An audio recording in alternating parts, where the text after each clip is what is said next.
국민의당 이용주 의원이 고개를 푹 숙인 모습으로 사진에 찍혔습니다. 열세에 몰려있던 지난달 초, 지금 한 달 좀 넘은 시점이었습니다만 워낙 열세였던 국면을 반전하기 위한 마지막 승부수를 던질 때 아니었겠습니까? 그 당시 안철수 후보는 뚜벅이 유세를 펼치고요. 그때 조작 발표, 조작인지 아닌지 확인은 되지 않고 있습니다만 이용주 의원이 그 전면에 서 있던 분 아니에요. 그러니까 이용주 의원이 사실 이 당시에 이제 폭로를 주도했다고 해도 과언이 아닌데요. 네. 공명선거 추진 단장 자격으로 이 당시에 이제 문재인 대통령이 아들 문준용 씨 취업 특혜 의혹과 관련돼 있는 그 녹취록을 공개하고 또 그 녹취록이 조작됐다고 하는 의혹이 생겼을 때도 언론에 적극적으로 나와서 이거 확실한 것이다. 여러 사람한테 크로스 체크까지 다 한 것이다라고 해서 자신감을 표했는데 결과적으로 보면은 지금 가짜 녹취록을 들고 이 문준용 씨를 대상으로 해서 제2의 정유라다 이런 이제 공세를 펼친 당사자가 되어 있기 때문에 네. 지금 아마 굉장히 심리적으로도 괴롭고 또 아마 얼굴을 좀 들 낯이 없는 이런 상황이 된 것 같습니다. 그래서 오늘 국회 모습을 드러냈을 때에도 굉장히 표정이 안 좋았다고 하는데요. 네. 어찌됐든 본인이 당사자가 됐기 때문에 지금 국민의당 입장에서도 굉장히 지금 난처한 상황을 맡게 됐잖아요. 그렇죠. 그래서 이 사건의 후폭풍이 어디까지 미칠지 또 이거를 수습하는 데 있어서도 적극적으로 좀 나서서 이 수습이 잘 무리 없이 잘 됐으면 좋겠다는 생각을 합니다. 국민의당은 그러나 도덕성의 뿌리까지 흔들릴 정도로 치명상을 입고 있습니다. 문준용 씨의 취업 특혜 의혹을 조작해서 제보한 혐의로 긴급 체포된 국민의당 당원 이유미 씨, 이 두 아이의 엄마이기도 하다는데요. 정가에서도 안철수 전 대표와의 친분을 과시했던 사람이기도 했습니다. 그런데 이 논란의 주인공에 서게 된 이유가 뭘까요? 먼저 한번 요약해서 보시겠습니다. 아빠가 하란 대로 해서 줬던 걸로 나는 그렇게 알고 있었어. 최순실의 딸 정의로와 사건과 똑같다. 녹음 파일이 조작된 것으로 밝혀졌습니다. 누구 지시받고 제보 조작하셨습니까? 억울한 소리 하셨다는데 한 말씀 해주시죠. 당이 조직적으로 개입한 거 맞습니까? 소통과 화합을 제일 잘하는 안철수에서 앞글자를 따서 소화제 안철수라고 좀 지어봤습니다. 그래서 여기 계신 분들 정말로 자발적 참여자분들이 굉장히 많이 계시는데 진심으로 감사드리고 있습니다. 안철수 전 후보와 매우 가까운 인물일 뿐만 아니라 안철수 전 대표의 카이스트의 교수와 제자 관계이기도 했고요. 두 아이의 엄마이기도 하지만 무엇보다 평범한 아줌마의 대박 신화, 벤처로도 자신의 사업을 일궜던 사람이기도 합니다. 이분을 면밀히 보면 총선에서도 예비 후보로 출마하려고 했었고요. 어느 정도 비중을 가진 사람이었나요? 안철수 전 대표하고 말이죠. 그러니까 이게 참 저도 지금도 믿기지 않습니다. 제가 뭐 정치부를 오랫동안 출입해 봤지만 이런 사건은 사실 뭐 처음 당해보는 것 같은데 이 이유미 씨라는 분이 보니까 굉장히 정치 지향적이었던 인물 같아요. 지난 2012년 그다음에 2016년 그 여수에서 이제 국회의원 출마를 아마 본인이 상당히 이제 그 계획을 했고 예비 후보까지 등록을 했던 것 같습니다. 그리고 또 보면 이제 하여튼 안철수 후보 옆에서 상당히 적극적으로 안철수 후보를 도왔고 지난 2012년에는 그 안철수 후보의 어떤 그 기록을 담은 이 안철수 후보의 66일간이라는 책 자체도 본인이 발간할 정도로 상당히 이제 적극적인 지지층이었던 것 같아요. 근데 왜 이런 상황들, 즉 어떤 면에서 보면 뭐 본인도 고려대를 나오고 이제 카이스트 대학원을 나온 어떤 면에서 상당히 식자층인데 이런 분이 어떻게 이런 뭐 황당무계한 일을 계획을 했을까? 예를 들어서 당시가 어떤 상황이었냐면 정말 대선의 여론조사보다는 깜깜하게 기한했지 않습니까? 특히 문준용 씨 문제로 해서 대선에서 가장 아주 치열하게 붙었던 그 상황인데 이렇게 가짜를 조작해내서 이거를 발표한다? 이것 자체는 보면 엄청난 일이거든요. 사실 우리가 다 아시겠지만 지난 그 김대엽 사건이라고 그 이해창 후보의 사건 때 그때는 사실 선거 결과에 직접적인 영향을 미쳤지 않습니까? 그렇죠. 그만큼 대통령 선거에서 대통령 당락을 미치는 사건을 이 거짓으로 했다. 이게 세상에 안 알려지려고 생각을 했다. 제가 볼 때 정말 믿기지 않는 짓인데 사실 뭐 지금 검찰에서 뭐 조사를 하겠지만 제가 볼 때는 지금까지 상황을 보면 이 혼자 했다고 믿기는 상당히 어려울 것 같습니다. 그러니까 이유미 씨가 또 그런 이야기를 했다고 그래요. 자기는 저 지시를 받고 했다 뭐 이런 이야기를 했다고 하니까 지금 이제 이 의원 말씀처럼 이건 이제 검찰 수사 과정에서 밝혀지겠지만은요.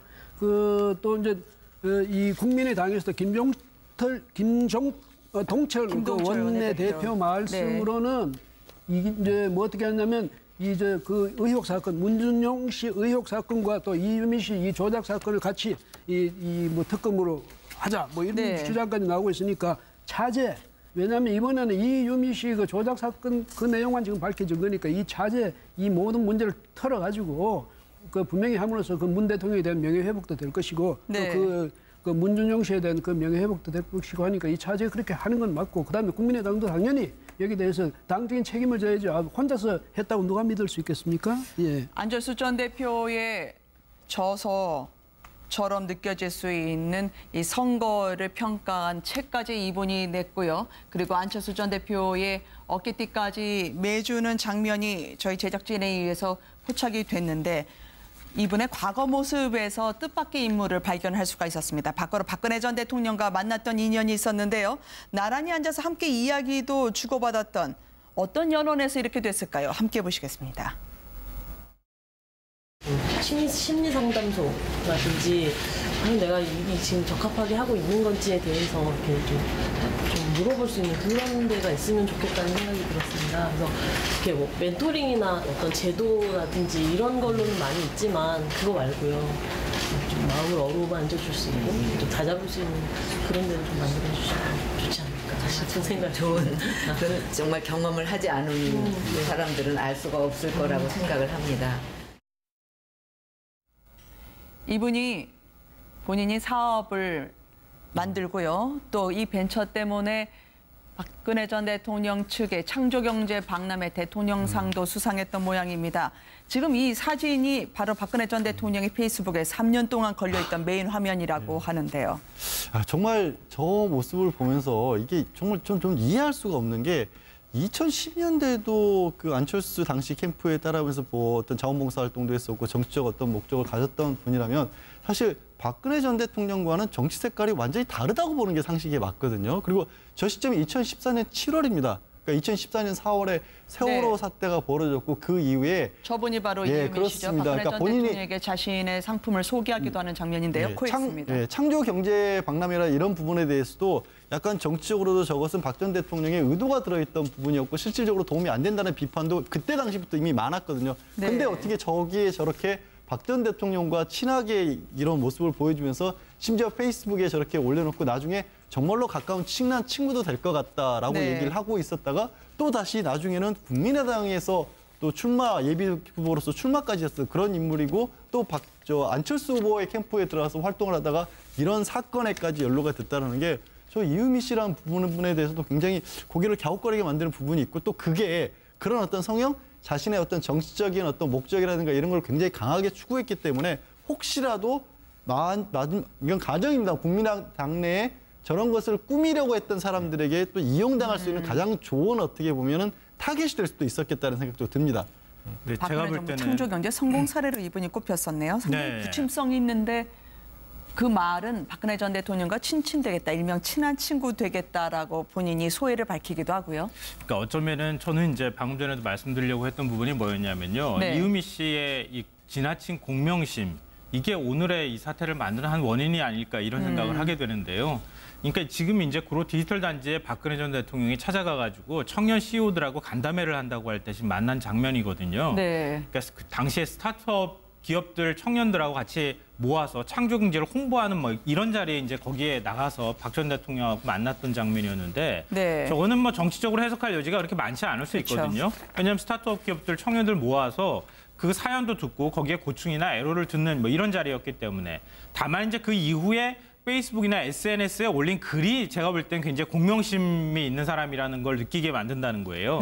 나 박근혜 전 대통령하고 친한 사람이야. 나 굉장히 앞으로 친하게 지낼 수 있을 것 같아라고 하는 어떤 정치적 과시나 이런 욕구 같은 것들이 드러나 있는 모습들을 보면서 그 이전에 이미 안철수 전 대표의 어떤 정치적 운명을 같이 할 것처럼 광팬이라고 이제 표현도 하던데요. 그러니까 그럴 정도로 지지를 하고 있다고 하는 정치적 표현도 굉장히 많이 했던 분인데 또 박 전 대통령하고도 저렇게 친한다는 걸 과시하는 걸 보면 굉장히 공명심이 강하다.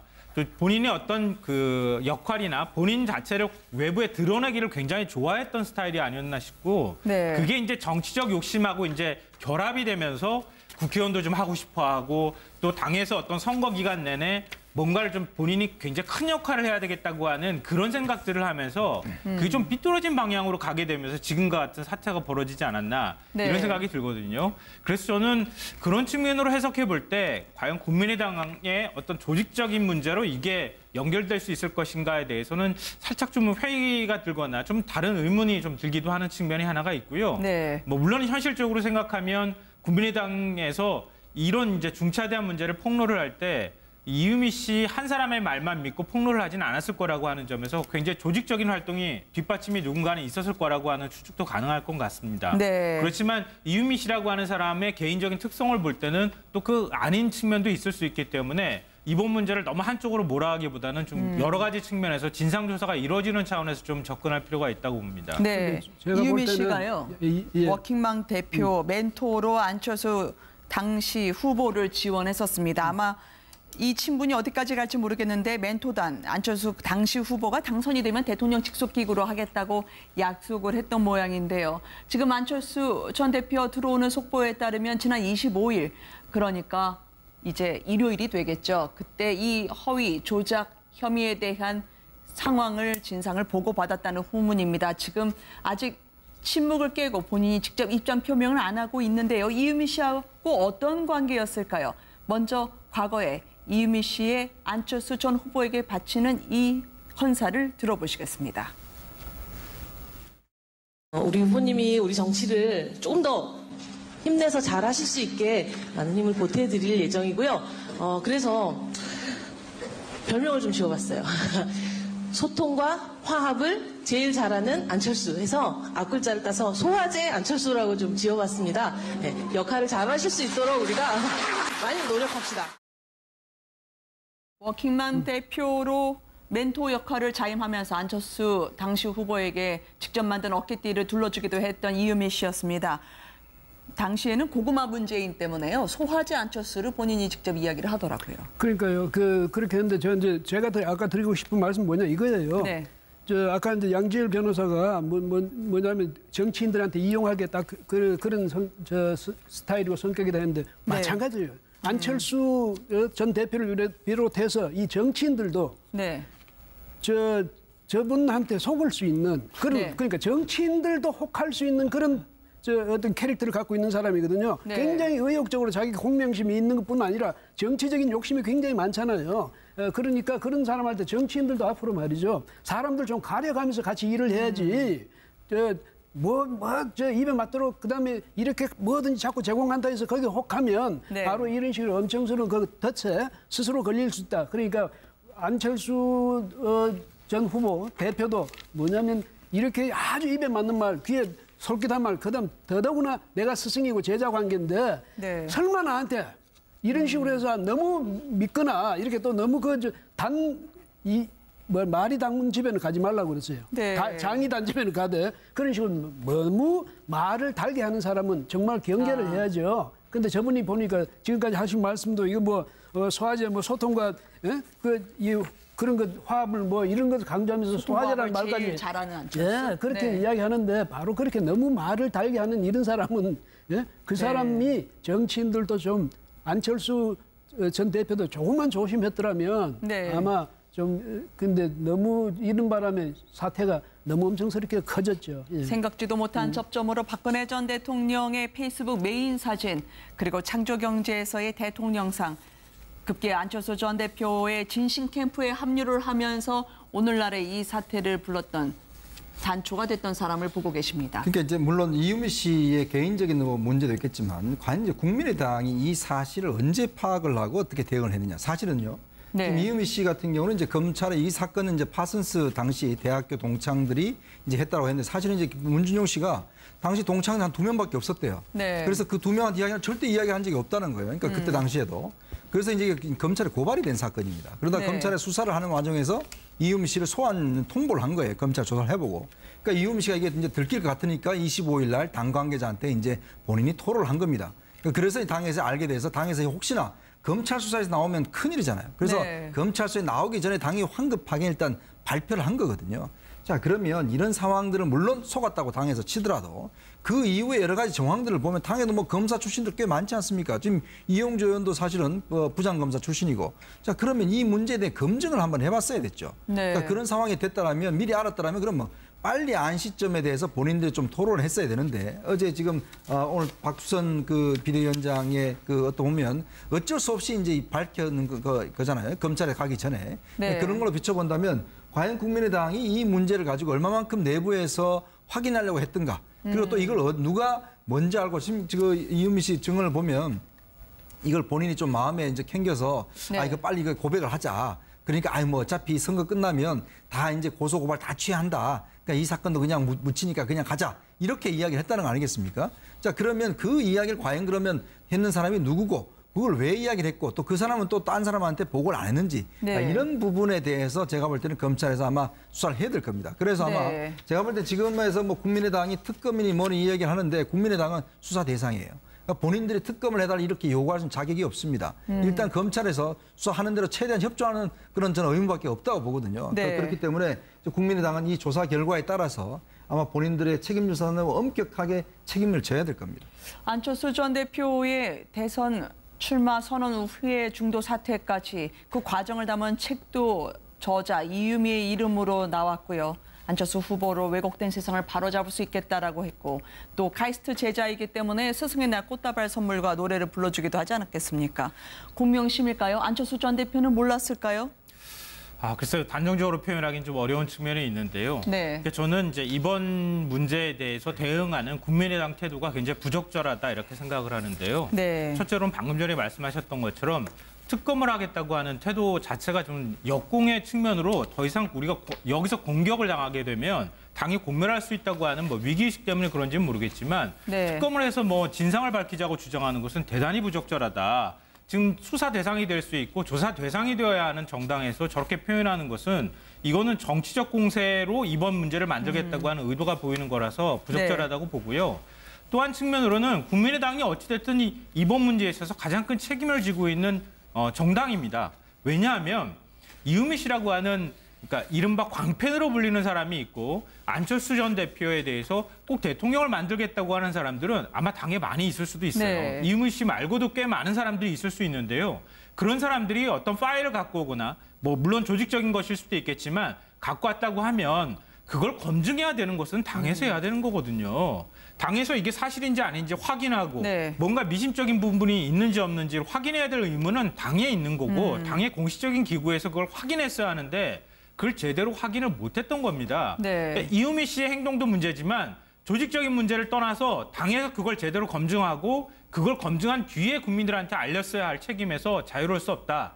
그러면서 국민의당이 지금 보이는 것처럼 이은미 씨 한 사람의 책임인 것처럼 얘기를 하는 것은 대단히 부적절하고 앞으로 2번이든 3번이든 국민들한테 철저하게 반성하는 모습을 보여야지 그래야 국민의당이 살 수 있다. 저는 그렇게 생각합니다.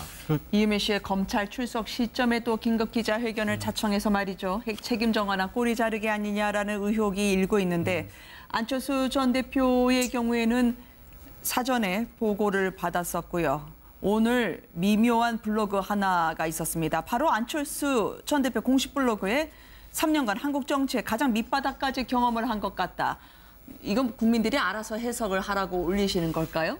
지난해 2월에 했던 인터뷰 기사였던 겁니다. 네. 그러니까 한국 정치의 가장 밑바닥을 경험을 했다라고 하는데 지금 한국 정치의 그 국민들이 알고 있었던 더 밑바닥을 더 네. 안철수 대표와 관련된 전 대표와 관련된 상황을 지금 국민들은 마주하고 있는 거거든요. 네. 그러니까 안철수 전 대표가 겪었던 일이 어떤 일인지 참 많이 알죠. 본인이 대선에 출마했다가 양보했다가 또 네. 다른 당에 들어갔다가 또 뛰쳐나와서 또 독립을 했던 그런 과정들까지 지나는 과정을 겪은 건 알고 있는데 국민들이 봐는 오늘의 지금 국민의당의 모습은 어쩌면 그보다도 더 바닥을 좀 보여주고 있는 거거든요. 네. 왜 느닷없이 오늘 이걸 올렸는지 모르겠어요. 본인이 올리셨는지 아니면 저런 걸 이제 다른 분들도 많이 관리하시니까 주변에서 올리셨는지 모르겠는데 마치 이런 거죠. 해석하기에 따라서는 나는 정말 깨끗하게 정치를 하고 새 정치를 하려고 했었는데 그 어떻게 보면 바닥에 있는 한국 정치의 그런 어떤 그 좋지 않은 모습이 또 안철수의 발목을 또 잡는 거다. 나는 억울하다는 것처럼 들릴 수가 있는데 좀 전에 여러분들이 지적하신 것처럼 지금 상황은 안철수 대표가 정치적 도의적 책임에서 국민의당이 네. 결코 자유로울 수 없는 상황이거든요. 그러니까 이것도 관리가 안 되고 있는 게 아닌가 싶어요. 지금 패널 여러분들께 변호사님 말씀하신 동안에요. 지금 그러면 침묵을 이어가고 있고 묵묵부답에 보고는 받았으나 아직까지 공식적인 입장을 내놓고 있지 않은 안철수 전 후보는 마음속에 어떤 심저의 메시지가 있을까? 패널 여러분들께 한번 판넬에 써달라고 부탁드렸습니다. 지금 안철수 전 대표의 마음속에는 무엇이 있을까요? 일단 변호사님 뭐라 쓰셨어요?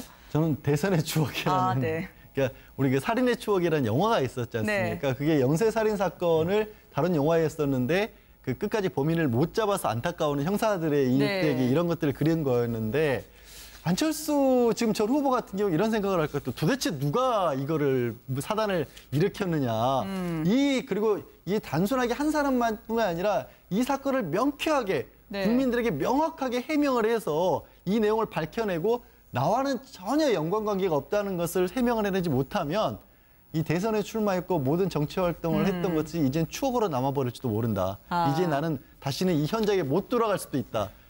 그런 의미에서 대선이 본인은 이제 여태까지는 이번에 실패했지만 50점 이상을 받아서 다시 한번 나가겠다고 물러나지 않고 있는 상황 아니었습니까? 그렇죠. 그런 상황이 진짜로 추억으로 끝날지도 모른다는 위기감을 가지고 있을 것 같습니다. 정치 생명 걸린 최대 위기다라고 보고 계신 거군요. 김성환 평론가님 뭘 하셨어요? 저는 좀 비유적인 표현을 찾아봤는데요. 황충이 간다는 가을도 봄 이런 말이 있는데 이게 뭐냐면요. 격조 높은 뉴스 앤 이슈를 시청하고 계십니다. 네.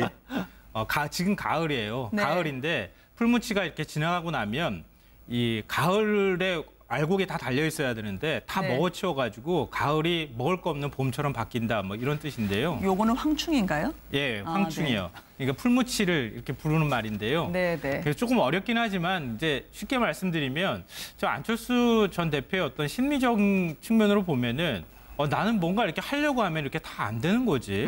내가 뭔가 이렇게 잘해보려고 하는데 꼭 뭔가가 이렇게 터져가지고 문제가 생기는 건가. 난 정치하고 인연이 없는 건 아닐까. 이런 생각을 하고 있지 않을까 하는 생각이 들고요. 그래서 지난번에 이제 그것도 있었잖아요. 지금 2심까지 가서 무죄 판결을 받았지만 홍보비 리베이트도 아마 안철수 전 대표 입장에서는 굉장히 억울하다고 아마 생각할 것 같은데 한편으로 생각해 보면 이번 문제 같은 경우에도 나는 정말 몰랐어. 난 정말 몰랐는데 이걸 또 누군가에 의해서 이렇게 만들어진 건 아닐까? 누군가가 내가 정치를 계속 할 수 없도록 만들기 위해서 의도적으로 이런 건 아닐까라고 하는 그런 생각도 혹시 하고 있지는 않을까? 그런 추측을 좀 해봤습니다. 시간은 지금 기자회견 한 이후에 25시간을 넘어서고 있습니다. 안철수 전 대표가 만약에 입장 표명을 했다면 벌써 했어야 되는 거 아닐까? 혹시 타이밍을 놓친 건 아닐까? 일단 이현정 의원께서는 뭐라 쓰셨나요? 네, 박근혜 전 대통령의 비선 실세 사건 이후에 이렇게 이야기했죠. 내가 이러려고 정치를 했나 이렇게 이야기했는데 아마 지금 일단 안철수 전 대표의 심정도 똑같을 것 같습니다. 아마 정치를 한 이후에 가장 지금 정말 정치의 어떤 밑바닥이라고 할까요? 이런 것들 본인이 아마 느낄 텐데 제가 볼 때는 뭐 이제 지금까지의 정치의 밑바닥을 경험하셨다면 앞으로는 정치의 땅 속을 경험하셔야 될 겁니다. 사실 뭐 이 정치라는 게 모든 게 사실 본인의 책임이 돌아가지 않겠습니까? 본인도 억울하겠죠. 물론 아니 내가 전혀 몰랐는데 사실은 뭐 왜 내가 책임져야 되느냐, 왜 내가 사과 성명을 내야 되냐 이렇게 이야기하시겠죠. 그렇지만 정치라는 건 무한 책임이거든요. 결국은 자기 당에서 벌어진 일들은 본인이 책임진 것이고 또 이걸 토대로 해서 지난번 대선 토론 때도 그 문재인 후보를 굉장히 공격을 많이 했지 않습니까? 결과적으로 보면 본인의 책임이겠죠. 아무래도 많은 억울함도 있겠지만 그러나 또 정치라는 게 또 이런 겁니다. 어차피 책임을 지고 가야 되는 것이기 때문에 결국 뭐 아마 정치의 어떤 좀 쓴맛 이런 것들을 좀 한껏 보시는 그런 시간이 아닌가 저는 생각이 듭니다. 국민만 보고 가겠다고 새정치 브랜드로 깨끗하고 정직한 이미지의 안철수 당시 후보였습니다. 사과를 얼른 해야 되겠다 혹은 거치까지 입장 표명을 해야 된다고 보시나요? 늦은 건 아닌가요? 지금이라도 빠른 걸까요? 일단 교수님은 어떻게 쓰셨나요? 저요? 저는 냉한 삼두. 이건 뭐 식은땀이 서말이라는 말입니다. 근데 이 냉한이랑 식은땀은 언제 나느냐면 아주 두렵거나 아니면 또 아주 부끄럽거나 그럴 때 식은땀이 난다 하지 않습니까? 그런데 아마 안철수 전 대표 전 후보도 앞으로 이 상황이 어떻게 전개될지 모르니까 굉장히 그 미래가 굉장히 두려운 것도 있고 또 내가 이런 거짓말을 우리 참모들이 하는 가운데서 내가 대선을 치르고 상대방을 공격하고 내가 이 국가를 이끌겠다고 그렇게 큰 소리 치고 했느냐 여기 생각하면 굉장히 부끄럽기도 하고 하필이면 다른 걸 가지고 지금 다른 뭐 어떤 과실이라든지 과오라든지 이런 걸 저지른 게 아니라 하필 이렇게 거짓말하는 거 그것을 조직적으로 이렇게 거짓말을 해가지고 이걸 가지고 국민 앞에서 이렇게 상대방을 공격해댔다. 여기다 참 부끄럽기도 하고 또 앞으로 나의 이 정치 운명이 어떻게 될 것인가에 대해서 굉장히 두렵기도 할 겁니다. 상황이 어떻게 일파만파 어떤 식으로 전개될지. 그런데 제가 드리고 싶은 말씀은요. 지금은 아마 그래서 어떤 말도 하실 수 없는 그런 막막한 입장이겠지만 정말 이 나라에서 정치인으로 계속 이 정치장에서 계속 역할을 하시고 또 다음에 더 큰 역할을 하겠다고 생각하는 사람이라면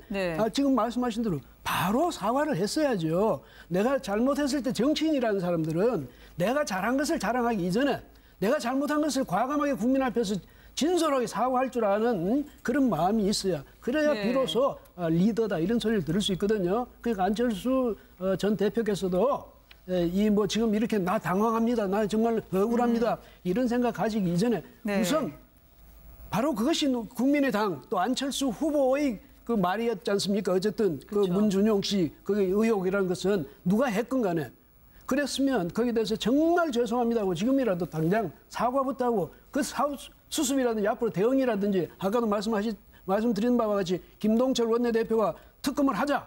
그 말도 일단 책임질 분들이 책임을 지고 사과할 분들이 사과를 하고 나서 어떤 대안으로서 제시해야지 우선 그 공식적인 사과도 없이 그런 말부터 하는 건 이게 참 좀 난감하네요. 그래서 이제 안철수 후보 뭐 이미 박주선 대표가 사과했으니까 나는 안 해도 된다고 생각하실지 모르지만은 그때 전면에 나섰던 분들은 다른 사람이 아니라 안철수 후보였다. 이 점을 국민들은 그 점을 보고 있거든요. 네, 이게 팔꿈치로 막을 수 있는 상황이 아닌 것 같아요. 가장 큰 적 내부에서 벌써 어수선해지지 않겠습니까? 당 내부에서는 이상돈 의원이 안철수 당시 후보가 데려온 사람이 바로 전 최고위원 이준서 씨요. 지금 허위 조작을 지시한 것으로 이유미 씨가 언급했다고 하는 그분까지 포함해서 데려온 사람이 사고를 쳤으니 책임을 면할 길 없다라고 이야기하고 있고요. 당장 이유미 씨도 내가 아니라 윗선에 지시가 있었다는 식으로 억울함을 호소해서 말이 좀 달라지고 있지 않습니까? 그러니까 지금 두 가지로 봐야 될 것 같아요. 말씀하신 게 첫째로는 국민의당이 그때도 잘못했지만 지금도 잘못하고 있는 겁니다. 왜냐하면 말씀하신 것처럼 이유미 씨 같은 경우는 당에 엮여서 이런 일을 들었고 자기가 덮어쓰게 생겼다는 식으로 주장을 하고 있고 그거를 수사를 검찰에 가기 전에 언론을 통해서 문자로도 공개를 했거든요. 그런데 그 다음날 사과를 하면서 박수선 대표 비상대책위원장도 그렇고 지금 이용주 당시 그러니까 그때 공명선거 추진단장도 이 사람이 고백을 했다, 자백을 했다, 자기가 잘못한 걸로. 그럼 당에서는 공식 입장은 이 사람 하나로 묶으려는 거거든요. 김동철 원내대표 같은 경우도 사회 초년생이 정말 끔찍한 일을 저질렀다라고 이 사람을 엄벌에 쳐야달라고 그러는데 아니 근데 국민들이 보기에는 과연 그 사람이 했을까?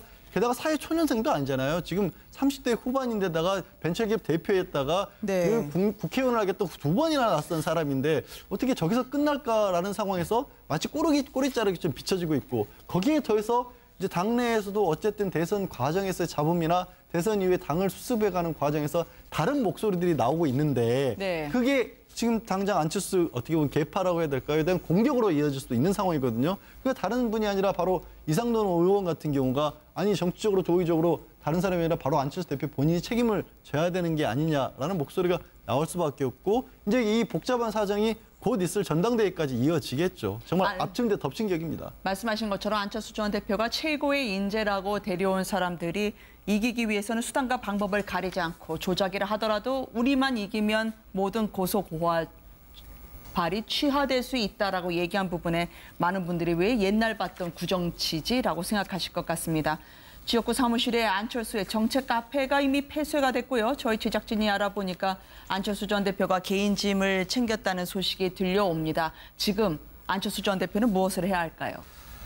그 안철수 전 대표 입장에서도 사실은 굉장히 난감할 수 있을 것 같아요. 왜냐하면 일단 본인이 이런 내용을 보고받았다 그러면 뭐 그거는 더 이상 말할 필요도 없는 거고요. 그건 곧바로 사과를 해도 모질라고 그럼 뭐 본인 스스로도 책임져야 하고 정치적 책임 뭐 아니면 사법적 책임까지 져야 하는 문제니까요. 근데 만약에 보고를 받지 않은 상태인데 본인이 데려온 사람들이 이런 일을 벌였다. 그래도 정치적 책임은 있겠죠. 근데 문제는 뭐냐면은 타이밍, 그러니까 사과를 해야 될 타이밍이 언젠가 그리고 또 어느 범위까지 사과를 해야 될 것인가에 대해서 아마 제가 볼 때는 지금 갈피를 잘 못 잡지 않을까 이런 생각이 들어요. 네. 왜냐하면 지금 다 국민의당 내부에서도 서로 주장이 다르고 이유미 씨 주장하고 이준석 전 최고위원회 주장도 지금 다른 상황이거든요.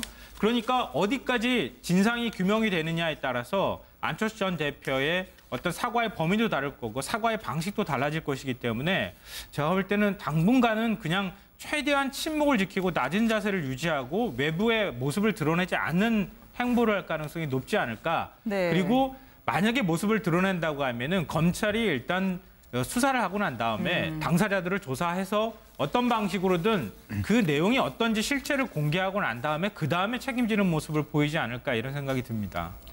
국민의당이 온전할까요? 그러니까 이게 결국 이제 앞으로 국민의당 진로와도 사실 연결될 수 있는 문제입니다. 네. 국민들로부터 이렇게 도덕적 상처를 입은 정당이 과연 이제 어떻게 할 것이냐. 특히 네. 이제 앞으로 보면 지금 뭐 전당대회도 있으면서 특히 이제 또 안철수 후보에 대한 또 반대파들이 상당히 또 이제 목소리를 높이고 있는 상황이고 네. 지금 일단 청와대 입장을 보면 청와대는 일단 뭐 상당히 그래도 좀 여유롭게 지금 대응을 하고 있지 않습니까? 네. 그러면서 본다면 과연 이제 이 40명의 현재 의원이 있는 이 국민의당이 과연 이제 앞으로 어떻게 할 것이냐. 이 문제와 관해 당내 아마 분란이 상당히 좀 일어날 수 있는 가능성이 있습니다. 아마 이런 걸 계기로 해서 또 내부에서는 이제 그동안 좀 잠잠했던 민주당과의 통합 문제까지도 사실 좀 이야기가 나올 수도 있어요. 네. 왜냐하면 사실 이렇게 지금 혼자 독자적으로 만약 이 문제를 제대로 못한다면 당이 앞으로 뭔가 주장하기에는 상당히 힘들어지는 그런 상황이 될 수가 있거든요. 그렇기 때문에 아마 이제 앞으로 전당대회 등등을 봐야겠지만 일단 내부에서는 보면 기존의 응징령이나 이런 것들이 상당히 약해질 수도 있다. 네. 그리고 당내에 안철수 전 대표의 위상이 상당히 축소되면서 사실 국민의당이 뭐 어떤 면에서 보면 안전 후보 때문에 사실 출발한 당 아니겠습니까? 근데 지금 그 당의 주인이 어떤 어려움을 처하게 되니까 상당히 네. 공격도 심해지고 일단 국민의당으로서는 상당히 시련의 시간을 좀 보낼 것 같습니다. 네.